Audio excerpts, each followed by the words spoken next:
खबर देंगे आपको। सिंध में गंदम की खरीदारी में साल 2022 से 2024 तक 200 अरब रुपए की मुबैना करप्शन का इंकशाफ हुआ है।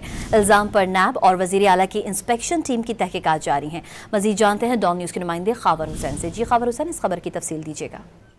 जी, सिंध में गंदम की खरीदारी में साल 2022 से 2024 तक 200 अरब रुपए की करप्शन का इंकशाफ हुआ है। नैब और वजीर आला सिंध की इंस्पेक्शन टीम ने आला सतही तहकीकात शुरू कर दी है। महकमा खुराक ने के अपने इंस्पेक्टर ने मामले का भांडा फोड़ा है और तहरीरी शिकायत इदारे को दी है, जिसके बाद इदारे हरकत में आए हैं। महकमा खुराक के इंस्पेक्टर बशीर मेंगल की तहरीरी शिकायत पर आला सतही तहकीकात शुरू कर दी गई हैं।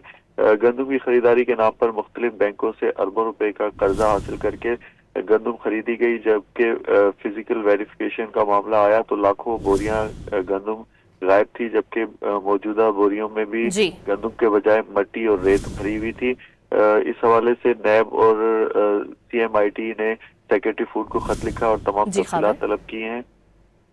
खावर हुसैन अपडेट करे थे, आपका बहुत शुक्रिया।